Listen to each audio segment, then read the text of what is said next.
ไปตลอดหาหม่องต้นมันก็บ่ได้มันเริ่มต้นอยู่หม่องใดนอแล้วมันสิไปสุดหม่องใดนอนบ่มีนั่นแหละว่าพวกเขาร่วมลงมาโลดทุกอย่างเกิดจากจิตคือความคิดนี่แหละเกิดจากความคิดทั้งเบิดเลยสัตว์ทั้งหลายเวียนว่ายตายเกิดเพราะว่าความคิดคิดอยากได้อยากเป็นเมื่อความคิดอยากได้และอยากเป็นก็เกิดอารมณ์อันนั้นแหละที่เวียนว่ายตายเกิดหาต้นบ่ได้หาปลายบ่มีก็ดีความคิดนี่แหละคิดอยากได้นั่นอยากได้นี่คิดอยากเป็นนั่นอยากเป็นนี่นั่นแหละก็เกิดอารมณ์เว้าให้ชัดเจนอารมณ์ความรู้สึกของคนเฮานั่นแหละตัวภพเด้อทุกคนเคยโมโหบ่ถ้าเคยโมโหแล้วคิดเบิ่งดีๆนั่นแหละคือตัวภพภพก็คือความรู้สึกในสองอย่างนี่พอใจกับบ่พอใจนั่นเองเฮ็ดจังใดเฮาสิหยุดมันได้ถ้ามันเริ่มจากความคิดเฮาก็ต้องหยุดที่ความคิดคือกันเด้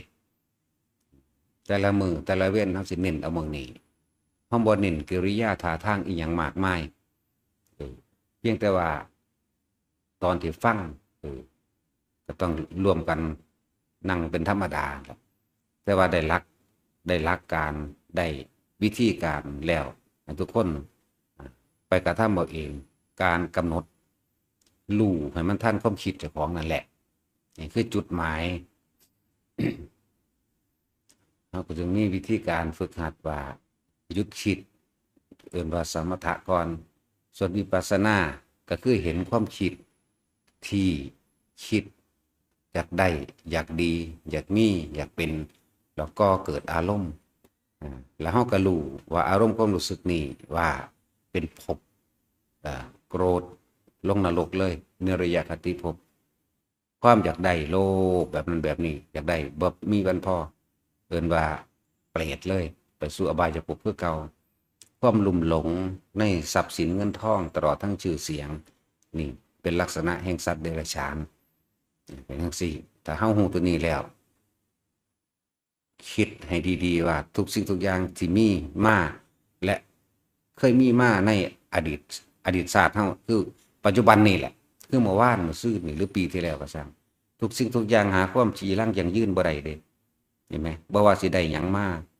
บ่ว่าสิเป็นหยังบ่ว่าสิคำสรรเสริญบ่ว่าสิเป็นคำนินทาได้มาและเสียไปยังแล้วแต่เฮาสิเห็นคำว่าทุกสิ่งทุกอย่างหาความจีรังยังยืนบ่ได้ล้วนแล้วแต่เคลื่อนเขาไปสู่ความแตกดับบุคคลนี้เป็นพ่อแม่ปู่ย่าตายายเฮาบุคคลที่รักที่เฮาเห็นกันรู้กันคุยกันอยู่เสมอสักวันเขาก็ตายจากเฮาน้อมเขามาสักวันหนึ่งเฮาก็ต้องตายจากเขา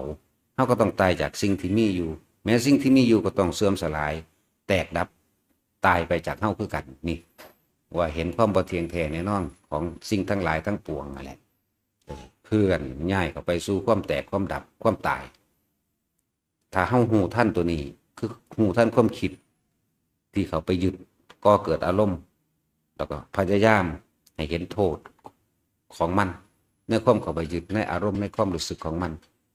แล้วเฮาสิเห็นทุกสิ่งทุกอย่างที่เคลื่อนไหวไปแต่ว่าใจเฮาบ่ไหวตาม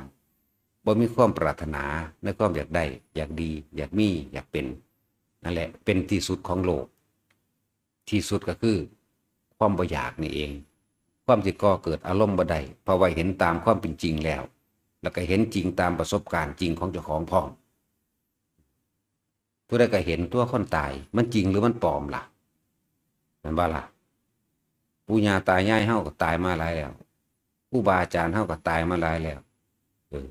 ขนาดว่าลูกเต้าเล่าหลานนี่เขาว่าเกิดที่หลังเฮามันก็ยังตายก่อนเฮาได้นี่ไหม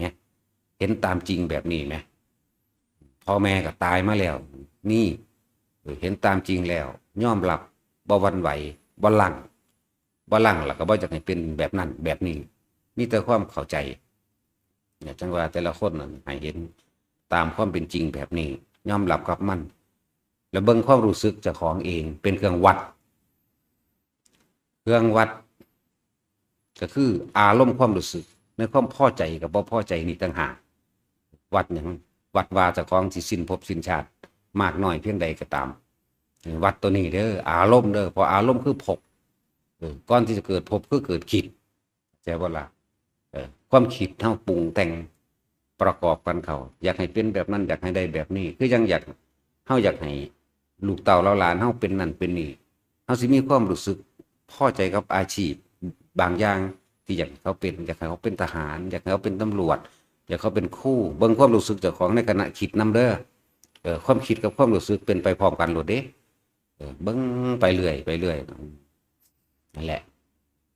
ถ้ารู้ท่านมันว่าเป็นหยังก็สร้างมันดอกเนี่ยมันก็เป็นแค่อาชีพแต่ทุกสิ่งทุกอย่างล้วนแล้วแต่ไหลเข้าไปสู่ความบ่มีทั้งเบิด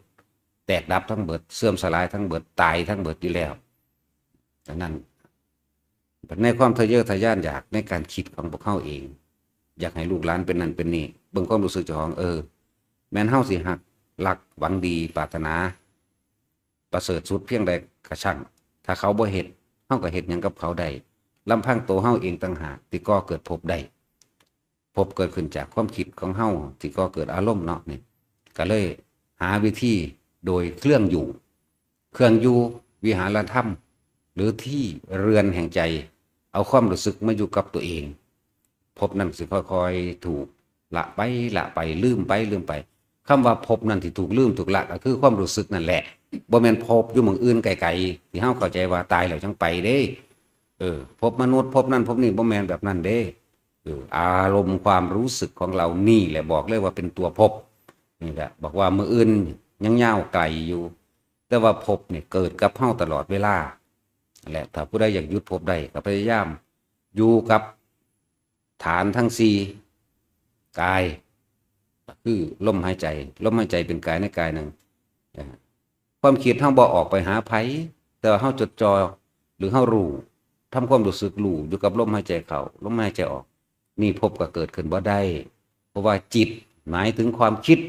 ไม่มีที่ไปตั้งไม่ที่ไปเกาะไม่คิดถึงบุคคลสัตว์จริงของแต่ว่ามันอยู่กับลมหายใจตัวเองมันก็เกิดพบบ่ได้นี่แหละบอกว่ามันหยุดแบบนี้เด้อมันอยู่ในกายก็คือลมหายใจเป็นกายในกายหนึ่งแล้วบางที่เฮาก็อยู่ในความรู้สึกคือเวทนาในเวทนาถ้าทุกคนฝึกรู้ลมหายใจเขาออกอาการปิติมันเกิดอาการปิติเกิดได้ก็เพราะว่ามันเป็นอุเบกขาเป็นความรู้สึกที่เป็นไม่สุขไม่ทุกข์แต่ว่าออกมาทางความรู้สึกแห่งกายได้เดินว่าอยู่ในเวทนาตัวนี้เป็นอุเบกขาเวทนาเพื่อสิจับผิดความคิดบ่ให้มันแล่นไปสิเข้าไปหาตัวกิ่งมันคือสุขกับทุกข์นั่นเอง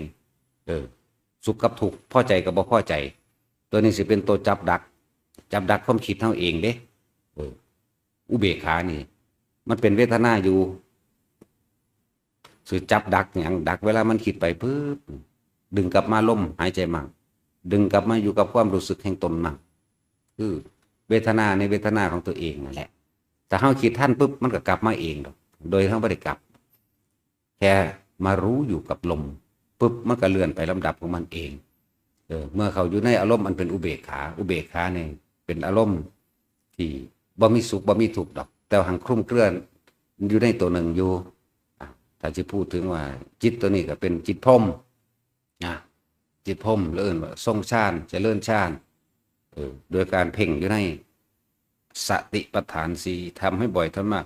อันนี้ที่เฮาเฮ็ดให้จนชินนั่นแหละเป็นว่าฌานก็ดีแต่มือใดมันบ่เข้ามาล่มมือใดมันบ่อยู่ในความรู้สึกแห่งกายใดรู้สึกว่าขาดอันใดอันหนึ่งไปนั่นแหละเฮาสิเริ่มชินกับฌานแล้วเริ่มต้องกลับมาสู่ลมหายใจมั่งเป็นเครื่องเบรกตัวของเองเป็นเครื่องหยุดเพื่อจะเห็นความคิดที่มันกำลังปรุงแต่งไปให้เกิดแบบนั้นแบบนี้เกิดอย่างเกิดความรู้สึกเดี๋ยวก็พอใจกับบุคคลนั้นบ่พอใจกับคนนั้นคนนี้แม้แต่บุคคลเดียวกันแท้ๆยังมีทั้งความพอใจและบ่พอใจที่เฮาคิดถึงบ่ต้องเอาไกลเลยก็ได้เอาพ่อกับแม่เฮานี่ก็ได้บางทีเฮาก็พอใจพ่อแม่บางทีเฮาก็บ่พอใจพ่อแม่เด้สิไปว่าหยังกับผัวเมียอันเป็นราคะรัดตรึงเอาไว้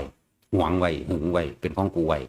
เนี่ยอันนี้คือเปรียบเทียบให้เห็นง่ายๆแต่เฮากลับมาอยู่กับตัวเองเนี่ยลมเข้าลมออกมั่งลมเข้าลมออกมั่งความรู้สึกอันนึงก็เกิดขึ้นเมื่อมันบ่คิดอหยังปีติที่ว่า เวทนาในเวทนามันก็เกิดขึ้นเพื่อจะเจาะลึกเข้าไปสู่เวทนาอันเป็นสุขเวทนาหรือทุกขเวทนาพอใจกับไม่พอใจเพื่อจะเห็นราคะของตัวเอง ความยินดีพอใจในรูปในรสในกลิ่นในเสียงที่เขายินดีพอใจในรูปในรสในกลิ่นในเสียง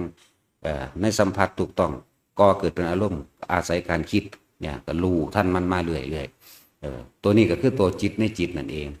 เรียกอย่างหนึ่งว่าสติกำกับจิตก็ว่าไปนี่เป็นแค่ศัพท์มันพวกเข้าสังเกตในตัวเองโหลดสังเกตในกายในความรู้สึกแห่งตนโหลดนั่นแหละจิตคุ้มเบิดอยู่แล้วความคิดคลุ้มเบิดทุกอย่างเกิดจากจิตถ้าดับก็ต้องดับที่จิตคือความคิดเนี่ยเกิดจากความคิดเบิดนะว่าง่ายๆจิตมโนวิญญาณร่วมแล้ว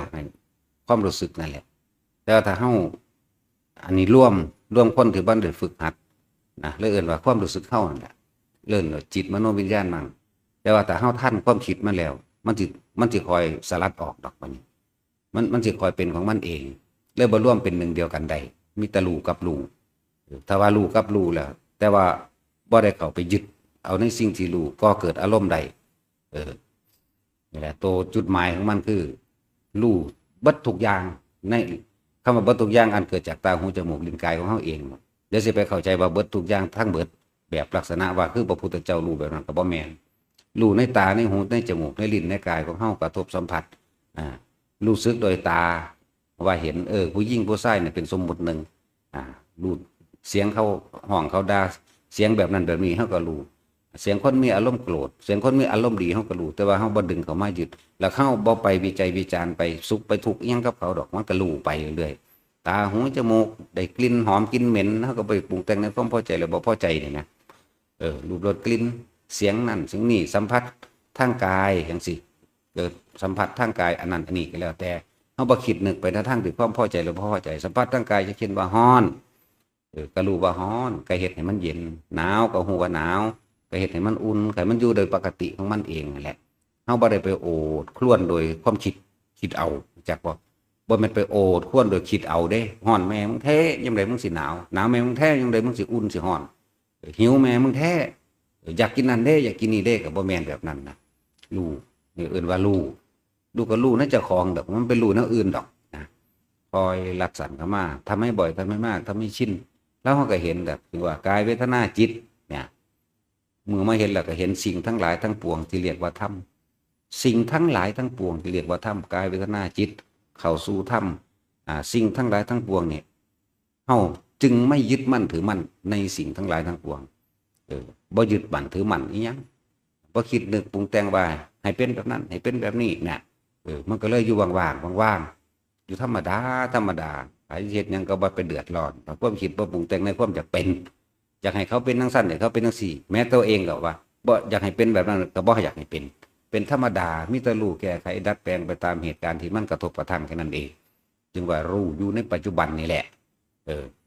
เข้าใจคำว่ารู้อยู่ในปัจจุบันรู้อยู่ในปัจจุบันคือบ่คิดถึงคนสัตว์สิ่งของเฮาคิดถึงบ้านเดี๋ยวนี้นั่นเรียกว่าอดีตแล้วคิดถึงบ้านปั๊บนั่นเป็นอดีตนั่นอดีตมาอย่างพวกเจ้าคิดพวกเจ้าจดจำเอาไว้ในความรู้สึกของพวกเจ้าเองเรื่องอดีตสัญญาคิดถึงบ้านนั่นสัญญาดิตอนนี้บ่ได้อยู่บ้านไหมแต่คิดถึงบ้านก็เป็นสัญญาแม้กระทั่งว่าจากนี้แล้วสิเมื่อบ้านไปคิดถึงบ้านก็เป็นสัญญาคือเก่าเด้อนั่นแหละทุกอย่างเกิดจากความคิดเด้อถ้าอยู่ปัจจุบันก็คือมันก็บ่ได้คิดหูอยู่ว่ามันสิเมื่อแต่ว่าตาแต่ว่าหูแต่ว่าอีกอย่างที่อยู่ปัจจุบันณขณะตรงหน้าขึ้นรถก็ขับรถไปเนี่ยอยู่กับลมมั่งอยู่กับความรู้สึกแห่งตนมั่งอยู่กับตาที่เห็นทางที่กำลังขับรถไปมั่งนี่เราเอิ้นว่าปัจจุบันนอกนั้นเป็นคิดหาอดีตเบิดนั่นแหละบอกว่าละสัญญาละแบบใดสัญญาเวทยิตานิโรธก็คือบ่นำความเก่าๆบ่นำความหลังความเก่าบ่นำความคิดเก่าๆความจำเก่าๆมาปรุงมาแต่งเมื่อมันบ่มีความคิดความปรุงความแต่งแล้วเวทนาคือความรู้สึกอัน